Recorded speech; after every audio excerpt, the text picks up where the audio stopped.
a tall prince who makes out with you while you're legally dead. That's how easy it is for tall people. And you're not giving Dopey an HJ? What's wrong with you? Subscribe to the podcast, KFC Radio on YouTube. Bang. But all right. We are here with Brad Williams. Brad, I'm going to be honest with you right now, which is something I rarely do with anybody. Oh, wow. You're the first person I've ever interviewed in my life. What? I'm popping your cherry? Yeah, I thought you guys were, like, successful. Like this big podcast and, Kevin, like, all this stuff. Kevin usually handles... I sit here, and Uh-huh. I talk during the interviews, but Kevin drives the boat. Okay. And Kevin really handles it. So I don't know how this is going to go. We're going to figure it out along the way. That puts an insane amount of confidence in me. This is like right before you go under, and then your surgeon just goes, well, never done this before. And you're like, wow. Well, you came in here, and you said you were at Caroline's last night, and you told the crowd you were coming on KFC Radio. Yep. And half cheered, half viciously booed. Yes. Viciously booed. And then I had to be like, wait, what am I going on? I don't know why they. I mean, I guess I have an idea. They don't like us. I took a fucking shot in the dark on that one. Yeah, it was really interesting. I did not expect that to happen, but I did. If you had asked me, I'd have been like, don't bring it up. Yeah, don't. It's just one of those terms. I get it. Barstool. Some people are like, "That's the greatest thing ever." Some people are like, "It's problematic." Yeah. So it's just whatever side you're on. It's fine. But for those you don't know, Kevin got COVID. Fuck Kevin. He's not here, and it sucks because I don't know if you know this. Dwarf jizz cures COVID. Whoa! It cures it. It cures it. All right, hang on. Let me send this water real quick. Hold on. Pop it in this bottle. I'll bring it to Kevin later. Hold on. Yeah. I just feel like I'll just start saying weird stuff like that, and then some website will pick it up, and then it'll be like an Alex Jones, like dwarf jizz, it cures COVID and turns the frogs gay. Yeah. And everyone like, because like no, like people. So your wife's like the healthiest person on the planet right now. We're 5 years married with a 2-year-old, so she's not getting very healthy very often. So she's very sick. Yeah, she's very sick right now. But yeah, it's just one of those things where people aren't quite sure what's going on. Like, I was literally at a grocery store, and a guy like pointed at me and yelled at me and said, "Look what it did to him." Shut the fuck Yeah, up. so like literally he thought I was walking around like pre-COVID at like 6'4", just like having a great time, and then someone like sneezed on me, and it was like Mario touching a Goomba. Yeah. Someone yelled. Do you think they were referring to, or did they make it clear whether they were referring to COVID or the vaccine? Oh, yeah, that was pre-vaccine. Pre-vaccine. So that was definitely COVID, although now it'll probably happen again because of the vaccine. Someone will come out, look what I did to him. I'm going to go the Aaron Rodgers route. I'm going to get immunized. Canadian thing. If Roger Goodell would just sit down with me, I could explain my thoughts on the situation. Absolutely. I think we could solve all the problems. So what did you do? I just laugh. You just laugh, yeah. It's like, I can't. As a dwarf, you can't freak out every time someone says or yells weird stuff at you. That would be my day. Yeah. That would be my entire day. My favorite one though, like, and this is one that keeps happening, is that people go like, "What's up, big guy?" And I'm like, "What the fuck are we doing?" Okay. What the fuck are we doing? I'm so fucking happy you brought that up. Yeah. Because I call people big man all the time. Okay. And we have a little person who works here. Yeah, I saw him. Zah, yeah. Yeah, he walked into the front desk, and I kind of looked at him like, wait, is this like my green room gift? Like, what's happening? Did they buy me a friend? That's weird. He just has COVID. We were hoping you'd fix it. Oh, okay. It's weird because whenever I see another dwarf, we just kind of stare at each other, and then we do the nod like, "What's up?" Yeah, like the Jeep wave for little people. Yeah, which is just called a microwave. That's what that's called. But yeah, I saw him, and that was awesome. I thought like, okay, these people are little people friendly. Yeah. They know what's up. But as like I walk in the hallway, that's kind of my like, "What's up, big man?" Yeah. I say it to everybody, and then I do it to Zal all the time, and he never said anything. But in my own head, I got like, maybe Zal thinks I'm making fun of him, so I stopped calling him big man. I just went to Zal. But see, that's the thing where now you're crossing a different line where I'm like, if you do it for everybody, do it to me too. Right. Okay. Do it to me too. Like, because I never want to be the guy that's like, oh, I treat everyone else this way, but I'm going to treat you slightly different because I don't think you can handle it. Like, no, you fuck with other people, fuck with me. It's fine. That makes sense. Yeah. I overthought it, which I do exactly. basically everything. Yeah, but just like, I don't know, like, I just don't get the logic of like, because I know they like look at me like, what's up, big guy? And I'm like, I don't know if they're trying to fool me. Like, I don't know if they're trying to make me be like, wait, maybe I am a big guy. Like, I don't know if that's what they're doing. I don't know if they do it to everyone. They just go up to opposites. You know, like they go up to someone with diabetes and like, what's up, foot? Yeah. You know what I mean? Like, I don't know what's going on. But that's how Biggie got his nickname, right? Yeah, right. Yeah. Exactly. It's just opposites. It's fine. It's fine. I was watching the special last night. Which one? Degenerates 2. Oh, Degenerates. Yeah. And you were in Vegas and you mentioned Vegas. Yeah. Are you a big Vegas guy? Yeah. You are? Huge Vegas guy. See, I got back yesterday. I live 4 hours away. So yeah, I'm 4 hours. That's not close.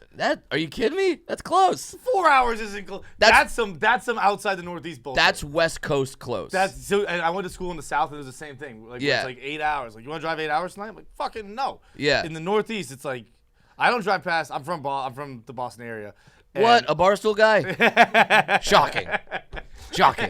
Did not think I'd meet any Boston people here. Shocking. I won't drive past New York. Anything further than New York. So 2.5 hours is close. 3 hours is close.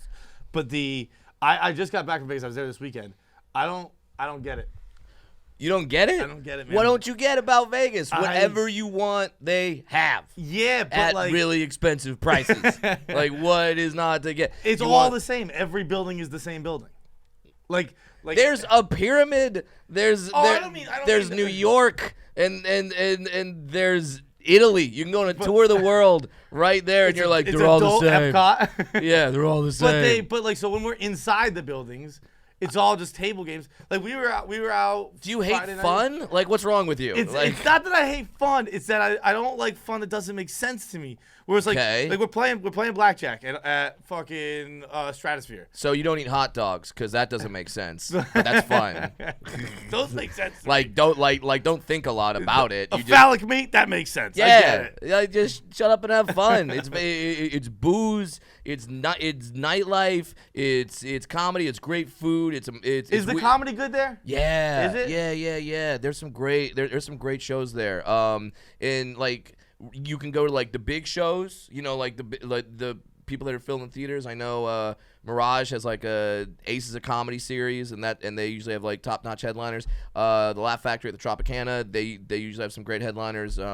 Brad Garrett's Comedy Club at the MGM, you usually find some really cool comics that you may not know yet, but you will know. And then this new club just opened that's more for the locals. So if you want to like go outside that, it's called Wise Guys, and they have one outside of Salt Lake City or in Salt Lake City, and then they just moved.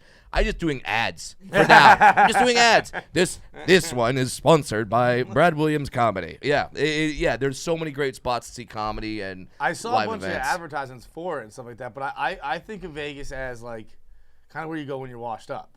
Not even in comedy, but just like with comedy? With like residencies, like with like, you know, like Celine Dion and Britney Spears past her prime. I don't know. Adele just signed a fuck ton of money. Yeah, and then she was like, fuck this, I'm not past my prime, I'm not doing it. Yeah.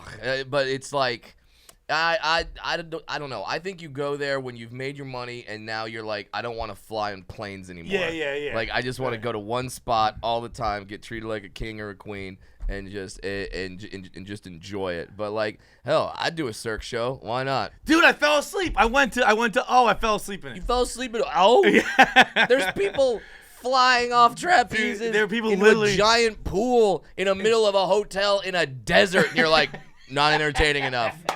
Not entertaining enough. It was the day I got there. So I'd been awake for like 21 hours straight. Okay. And because of time change and shit like that. Yeah. And so I went to the 9:30 show, and it actually is funny because you do take it for granted, despite how entertaining it is. Yeah. Like they're doing crazy body flips and contorting their bodies and things I never heard of.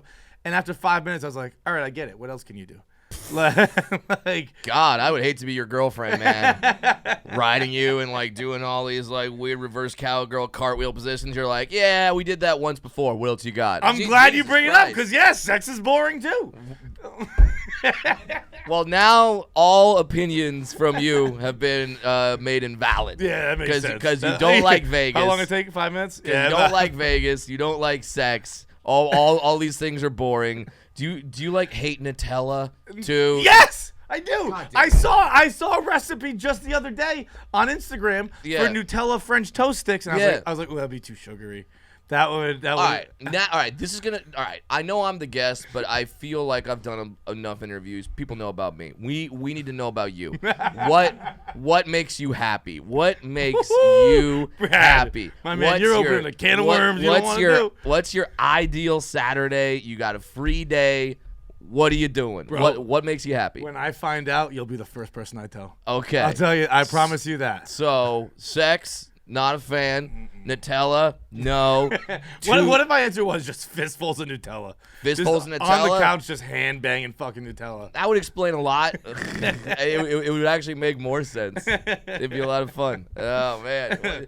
No, nothing makes you happy, man. No. Find that's the quest. That's what we're all looking for, right? What makes you happy? Oh, I love doing stand-up. I love traveling. I love going to a city and doing whatever the thing is in that city. Yeah. I was here in New York. I was doing shows at Caroline's. I went and saw the Book of Mormon musical. It was awesome. Dope. Yeah.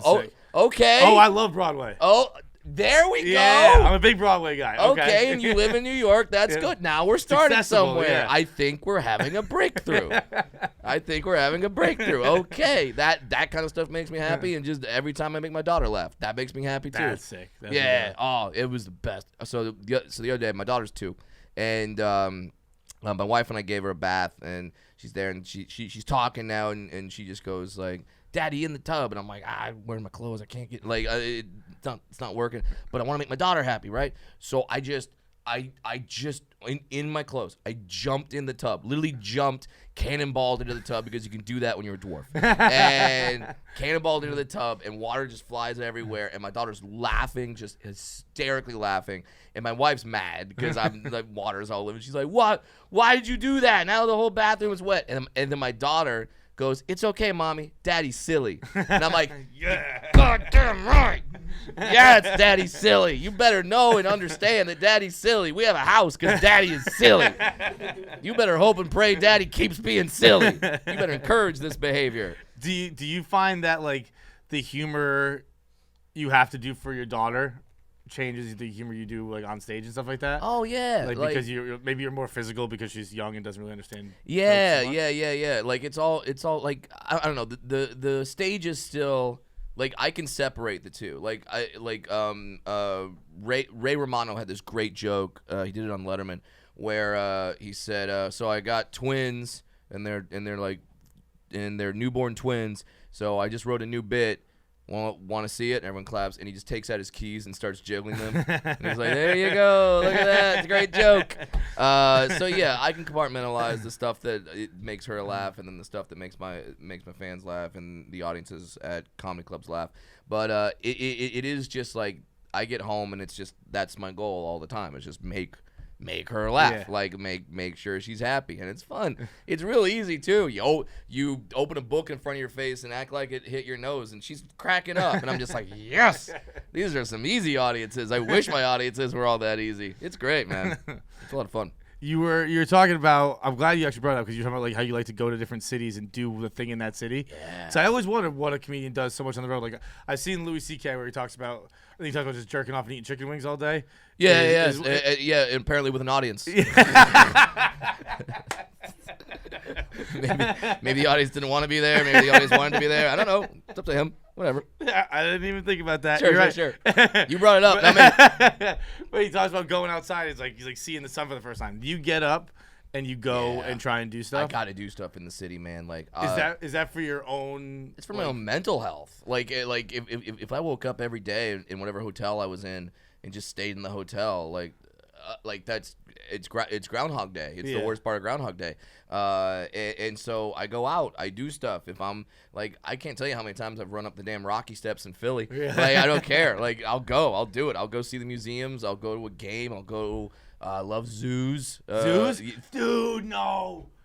Do you hate zoos? Yo, okay, so here, fucking glad you brought that up, man. Okay. I went to a zoo for the last time probably 10 years ago. Oh, no. Made me really sad. But then when I was in Vegas this weekend, I went to the Golden Nugget. I went to Old Vegas, which Old Vegas was sick. I liked Old Vegas a lot. There you go. And I had dinner at Chart House. Okay. And in the Chart House, there's a huge fish tank. Okay.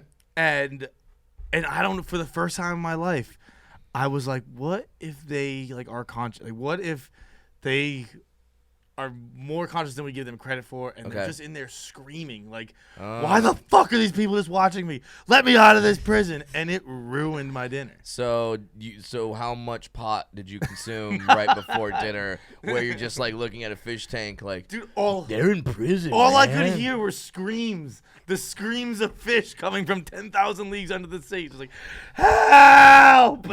You need to give me your pot dealer's name so I never go to him. Because I don't know what strands you got, but it's not stuff I like. Dude, but it's possible, right? Isn't it possible that the fish know they're fucking trapped and just want to be out of there? I'm not an animal guy. Maybe. I don't know. All I know is I take a different strand of pot, apparently, and I just stare at the fish tank, and I'm happy as shit. I'm immediately transported to a desert isle. So, yeah, but I love zoos, man. But it's weird because zoos, there's there's zoos like the San Diego Zoo, Zoo Miami, and that are like really big zoos that like you can tell they're doing it right. And then there's sad zoos where I do get that feeling. Yeah. Okay, so the sad zoo I was at was in it was a sad zoo. It wasn't a big grand zoo. Yeah. That can definitely happen where you walk and you're just like, oh man, and like then the animals kind of look fucked up. You know, like the lion is missing a few patches of skin or whatever, and you're like, this got like shit stuck to his ass. Yeah, I'm like this isn't Madagascar. Yeah. This isn't that movie. It's sad. This was, what was it? It was the Roger Williams Park Zoo. It was in I think it's technically New Bedford, Mass, maybe Dartmouth, Mass. Okay. And it was like winter too, so all the animals were just fucking freezing, trying to hide in like fake caves. It was. I would love to be anywhere in Massachusetts and go to a zoo, not to see the animals, but just hear the thick Massachusetts accents. Yeah, like, let's go see the otters. I want to go see the otters. They do those funny things with their hands. I want to go see a fucking otter. Otters are funny, though. They are. I just want to hear a guy from like thick Massachusetts accent yell that out. That's it. That's me. I'm weird. When you're going out and you're doing things, are you doing it like in search of material? Always. Because and when you go on stage in a town and you say, hey, I was at your zoo today, or I was around in your weird mall, or I was there, like the audience likes you for it. They're like, oh, he's a person. Yeah. He goes out. He thought he thought my town was special, and he went out and saw some stuff in my town. It makes people happy if you make those local references and you make those local jokes, and they're like, okay, he's one of us, you know. And so I really like doing that, and I get tired of doing, like, I'm constantly trying to write material, and I'll get tired of doing the same stuff over and over again. So yeah, if I see stuff I could make it work into my act, then fuck yeah, I'll make it work into my act. It's always fun. That's the weird part about being a comedian. There's a lot of weird parts, but one of the weird parts is that your job is never done. Like you can't clock out and be like, all right, like I'm always, can I shoot a video? Can I write a joke? Can I do something? Can I add to my act? Am I doing a social media post? Am I doing a podcast? Am I doing, like, it's never done. I'm sure there's a lot of jobs like that, but it's just weird where it's like, and if I write my hour and I have a great hour set, I'm not done because I have to be like, well, eventually I'm gonna have to write a new hour, so I should start getting material for that. I remember when I started like blogging, my dad being like, you gotta have a separation between work life and personal life. Yeah. And that just doesn't exist. I think it doesn't exist anymore for a lot of people. Yeah. But particularly like, well, especially with a lot of people working from home now. Yeah. Like, there's no separation. It's like, yeah, you're filing that report as your baby's running around in diapers. Like, it's no separation. And I agree with your dad. It is valuable. It's important. I try to do that when I go home. I try to, like, all right, I'm gonna be present. I'm gonna be with my wife. I'm gonna be with my daughter. But it's hard because shit happens. I'm checking Twitter because I gotta know what's going on in the news. So I don't like tweet advertisements for my show right after a mass shooting happened, because that's horrible. Everyone's like arguing about whatever, and there's it's a big tragedy. I'm like, come see my show. Dude, that happened here once. We had a guy he wrote a blog that was the blog was about how awesome it is to break news. Like, and it's true. Like, it is. Like, it's fun to tell someone like the news. Like, it is. I did it 2 weeks ago when Tom Brady retired. I was skiing and I was telling everybody, every lift I got, I was like, let's hear about Brady. But he wrote this blog at, let's call it, I don't know, 9 o'clock in the morning. Like, breaking news is the best, yada, yada, yada, yada, yada. 9:30 in the morning, Sandy Hook. Like, it was like still like the top blog on the site. And people were like, what are you, a monster? Yeah, like no. Breaking news is fun. It's fun to tell people about one of the most horrific events in human recorded history. It's a hoot. We obviously took it down. Yeah, sure. It was a completely like fair mistake. It was just how it happened. Sometimes that just happens. Sometimes you just make a mistake. Sometimes your name's Kevin and you get COVID. Does that mean you're a horrible human being? Not necessarily. You're probably horrible for other reasons. Kevin's gonna talk shit when he comes back, isn't he? Yeah, he should talk shit about. I don't know him. Never met him. Talking shit about him. What's wrong with me? He's used to that. I figure. Now we have to talk about your wife being a black belt in 5 separate martial arts. Okay, was that it? Let's do the rankings. Okay, because when you say black belt, because there's black belt, like I've got a 7-year-old nephew who's a black belt. Okay, it's not that. It's 4th Dan black belt in Taekwondo, 2nd degree black belt in Hapkido, and then she got a black belt in Brazilian Jiu-Jitsu. Okay. 3. Yeah, 3. So 3 martial arts. I gotta get the rankings right. It's like disrespectful. So she is a weapon. One of those like I can't hit you because my hands are classified as weapons. Like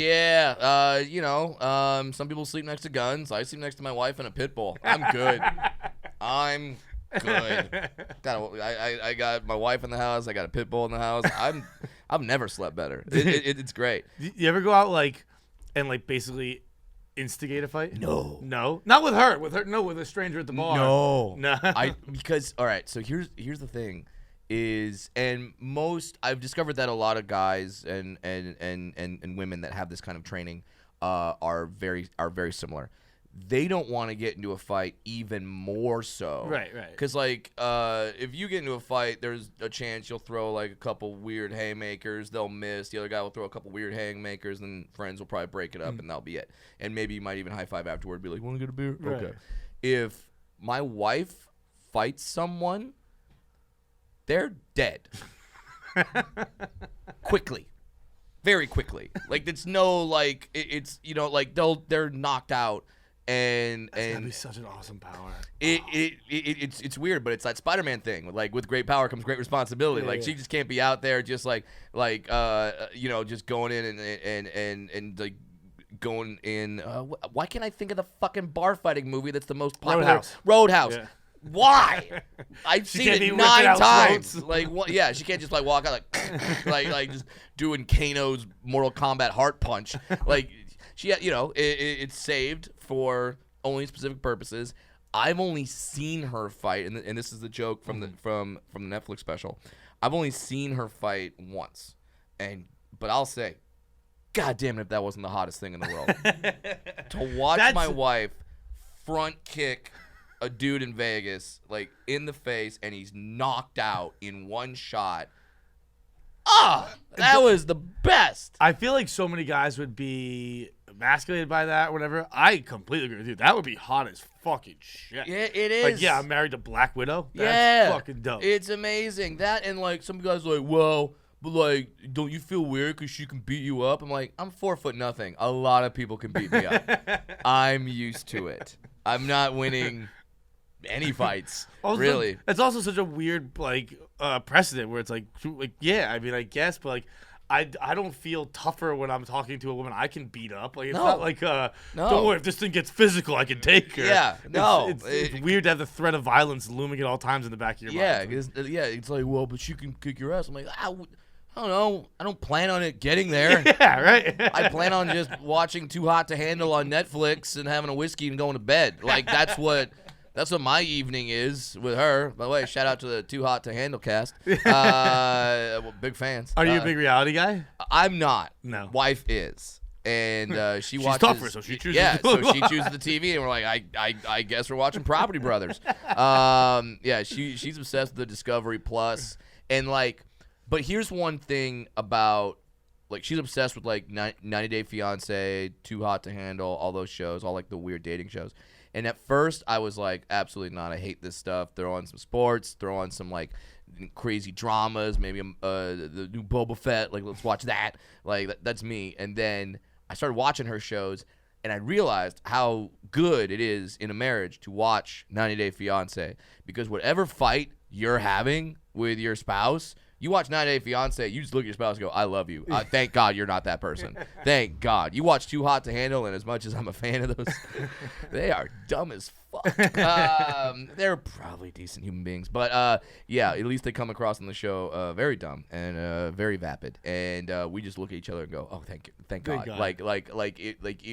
Yeah, I don't look like the guys on Too Hot to Handle. My wife, although I find her insanely hot, doesn't look like the women on Too Hot to Handle. But we can talk, and we could have debates, and we could talk, life, politics, sports, whatever. And, like, that's it. I'll take that any day of the week. That is any day. I never like heard that argument. That is a very smart argument to just like watch those things. Because I remember like watching. We all have that friend too, and have that friend, especially when you're in a relationship, serious relationship. Have that friend. I'm a comedian, so I have a lot of these friends.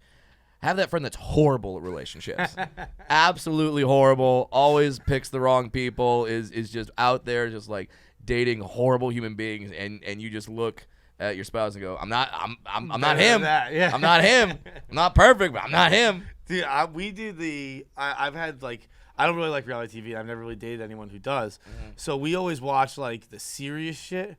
Like I remember back in like college, maybe seeing Revolutionary Road with Leonardo DiCaprio, and it's just like vicious fights the whole time. Yeah. But then they're fighting about things that you fight about. Yeah. So you're sitting there like sweating. It's like worse than watching like a sex scene with your parents where you're like, they're arguing about exactly what's wrong with this relationship. Yeah. And we both fucking know it, and this is awful. That movie, it was Scarlett Johansson and Adam Driver. A Marriage Story. That was gonna be the other one I brought up. Don't watch that with your spouse.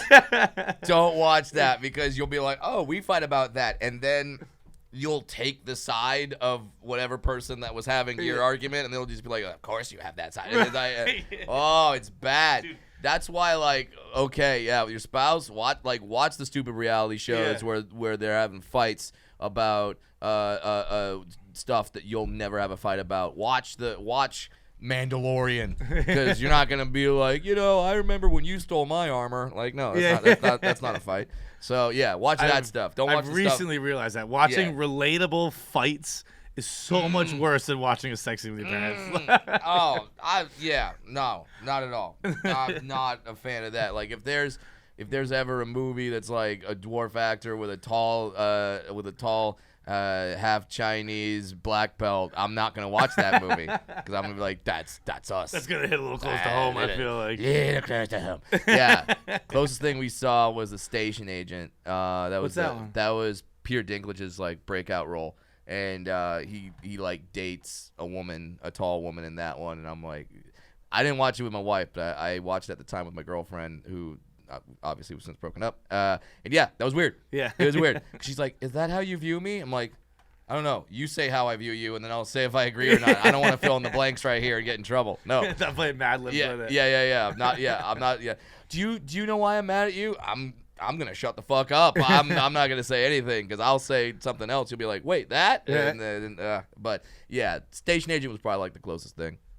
Speaking of Dinklage, I saw you on TMZ. Yeah. Let's get into it. It's not even. It's just like we have to ask it before we let you go. If there's anything you'd like to say on the matter, I thought your idea was good. Yeah. Where she ends up dating one of the little people. Okay. So to summarize, and I feel like, okay, there needs to be more famous little people, because when something happens in the world of Dwarf, which would be a great Pornhub category. When something happens in the world of Dwarf, it's like you go to Dinklage, you go to Wee Man, you go to me. Yeah, right. That's about it. Like, so we're just out there, like, and being the Dwarf Jesse Jackson. And so they Dinklage, or as TMZ said, I called him Dink, which I'm like, I didn't call him Dink. That's my guy, Dink. What the hell? Dink? But by the way, Dink sounds like a more derogatory term for dwarf than the word midget. Like, it's like, oh, that fucking Dink over there. Dude, Dink is actually one of my favorite insults. Just like as like a person, like that dude's a fucking dink. Yeah, that was. It sounds like that. When Mariano Rivera retired, me and my friends went to Fenway. He did his retirement tour. Yeah, we were at the game at Fenway, holding a sign that said Mariano Rivera is a dink. I love that. See, so because on the headline for TMZ, they said Brad Williams says Dink's right, and I'm like, I did not say Dink's right. That's like some weird. Oh no, I didn't say that. So. Basically, Dinklage is on the Mark Maron podcast, and they're talking about stuff. And he's a very serious guy, huh? He's very serious. Yeah, I've only really I only know him mostly from Thrones. Yeah. And he's kind of more of the fun character in that. And I didn't realize how serious he was. It's weird. I'm trying to work on my Peter Dinklage impression. It's pretty fucking good. This is about because I thought that his voice in Game of Thrones was. It was like just a weird voice that he made up, and then I'm like, oh, it's his voice with a slight British accent. Like that's if you listen to him on Maron, that's close. But anyway, so they brought up the new Snow White movie, the live action Snow White movie, and Dinklage is like, hey, they have a Latina Snow White, that's great, but you're still telling the dwarf story, right, which is kind of fucked up. And I'll say this because. It's hard to just like say one quick opinion about it and then it like summarizes everything. There's layers to this shit. So one of the reasons why, because people are like, oh, but Snow White's not offensive. The dwarves are like good characters. I'm like, here's the thing. When Snow White came out for a lot back in, I don't know, the 20s, but like. Is that when it was? Something like that. Jesus. Google that, somebody.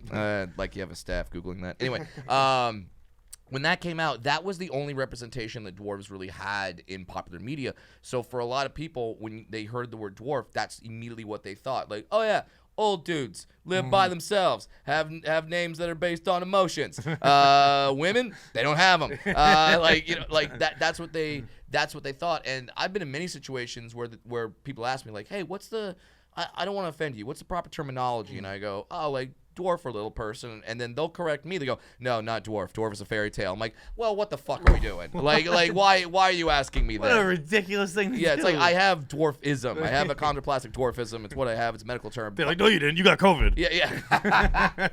Good callback. So he said that like, why are they? And I see all sides of the story where it's like there's a lot of dwarf actors that are like, hey, Dinklage, shut the fuck up. It's the only roles we get. Right. Like and now you're trying to make them cancel the dwarves? Like no, because they already canceled. Watch Christmas commercials now. You'll never see a dwarf as an elf anymore. No ever. Shit. And that was when we could always count on like, all right, it's elf season, boys. We got work. We got work coming in. Elf season. And then so we have elves, we have leprechauns, and then we had Snow White, and then they made a movie about 10 years ago called Snow White and the Huntsman. And they had dwarves in them, but they weren't dwarves. They were tall guys that they CGI'd down to little people. Get out of Fuck town. You. Okay, like really? Yeah, they did that. They Robert Downey Jr. Tropic Thundered them. Like they were all tall guys that were CGI'd down. That's fucking insane. Yeah, it's stupid. Like, oh, you couldn't find dwarf actors. Like, trust me, I see them. We're out there. Yeah. Anyway, and now so Dinklage is like, let's stop doing the dwarf thing. And Disney, to their credit, came back and was like, well, we're talking with little people. We're talking with dwarf leaders. And I'm like, we have leaders? I was not part of this election. Like, I didn't get I missed the meeting. Like, what the hell? The Players Association vote on it? Yeah. Like, I don't know. Like, I always thought Dinklage was King Dwarf, to be honest. I thought we all kind of looked at him and was like, yeah, you're the guy. I like the fact that Disney said that they're going to talk with quote-unquote dwarf leaders and try to reimagine how little people are, because I think that'd be good. I think it'd be great if it was Snow White and the Seven Dwarfs, but some of the dwarves were women. That it showed the dwarves in relationships. Like, oh, they're families. They're people. They're not just 7 dudes. Like, like they're not that. They're like actual human beings. I would think that'd be great. And then the solution I gave on TMZ, which you referred to, is that I think Snow White should end up with one of the dwarves at the end of the movie. I think that's perfect because as it stands right now, the dwarves give her shelter. You know, they feed her. They do their best to protect her. They try to save her when the queen gets her, and she friend zones all of them. Yeah, they don't assault her in her sleep. Yeah, that's a pretty nice thing. All of them. Yeah, they didn't commit necrophilia, which is what the prince fucking does. The prince wanders in and goes, dead girl. I'll make out with her. Cool. Oh, we're in love now. Great. Like that's who you end up with? A tall prince who makes out with you while you're legally dead? That's how easy it is for tall people. And you're not giving Dopey an HJ? What's wrong with you? Like, that's the nice guy, not the prince. You're like, but he's a prince. He's rich. Yeah, the dwarves are diamond miners. We're good. We're rolling in it.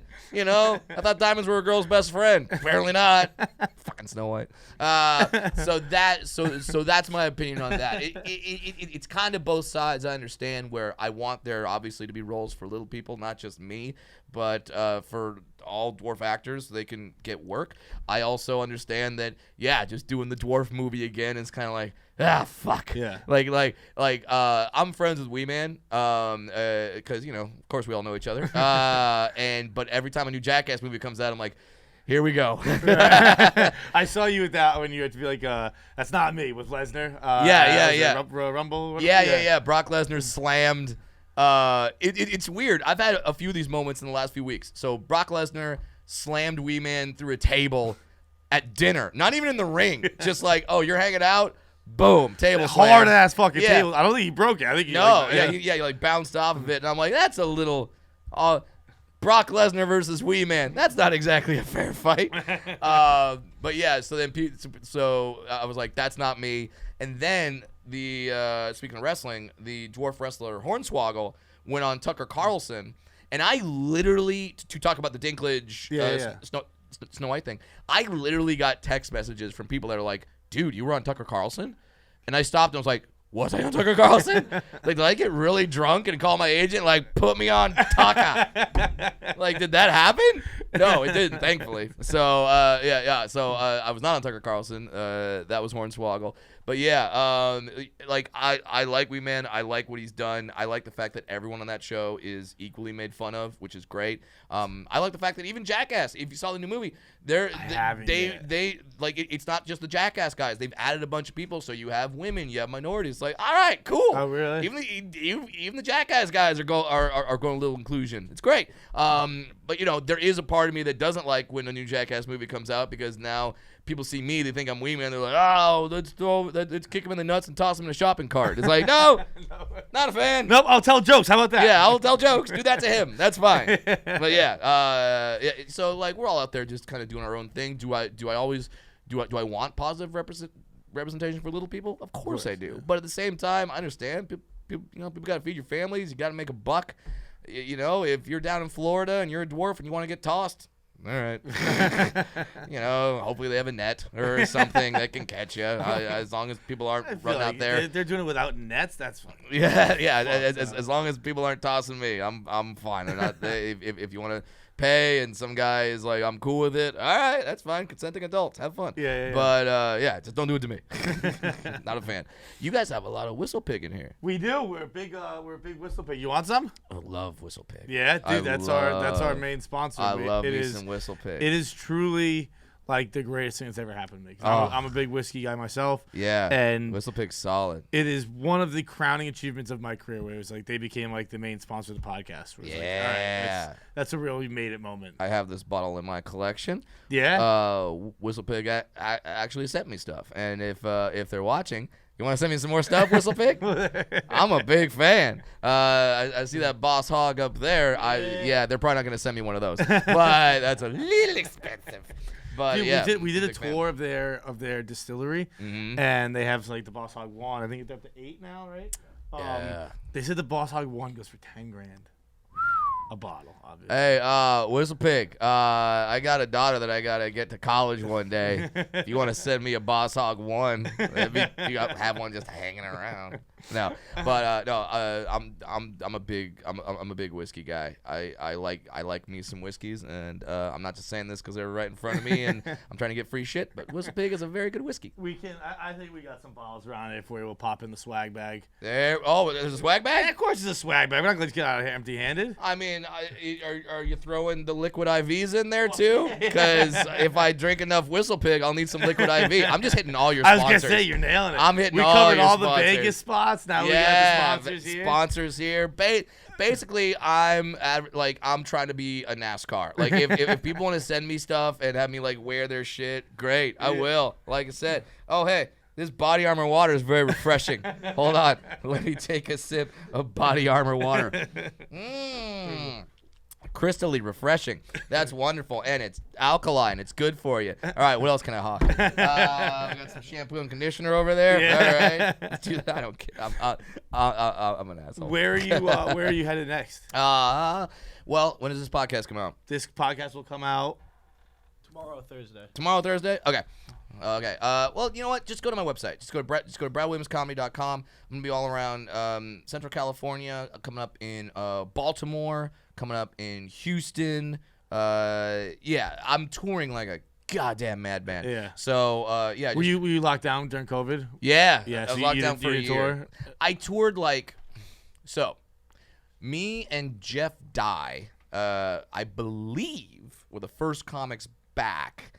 We went out back in May of 2020. Yeah. But like I wasn't back fully. It was like third capacity rooms.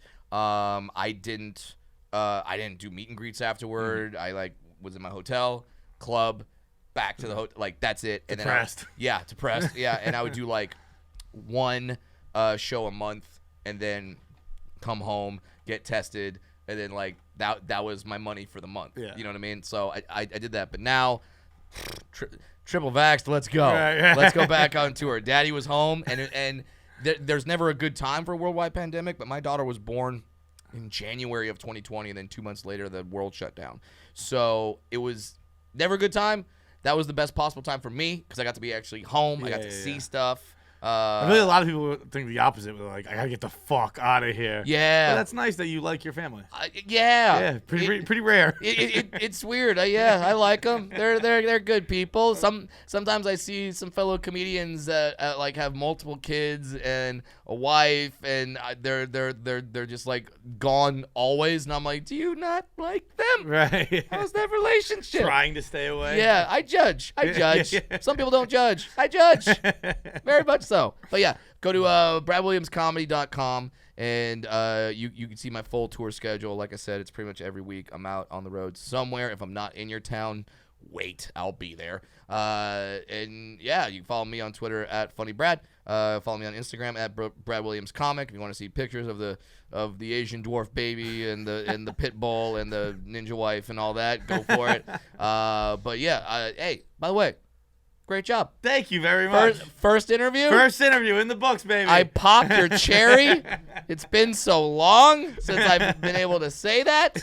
But no, you did a great job. You didn't hit the normal comedian tropes of like, so when'd you get started? Right. You know, did your friends say you were funny? How do you come up with your material? What's your writing process? Like, you didn't hit all those tropes. I try to avoid those. All right. So that's good. This is what a podcast should be. Hell yeah. Casual conversation, talking shit, and staring at some good whiskey. I like it. Thank you very much, Brad. All right, thanks, buddy.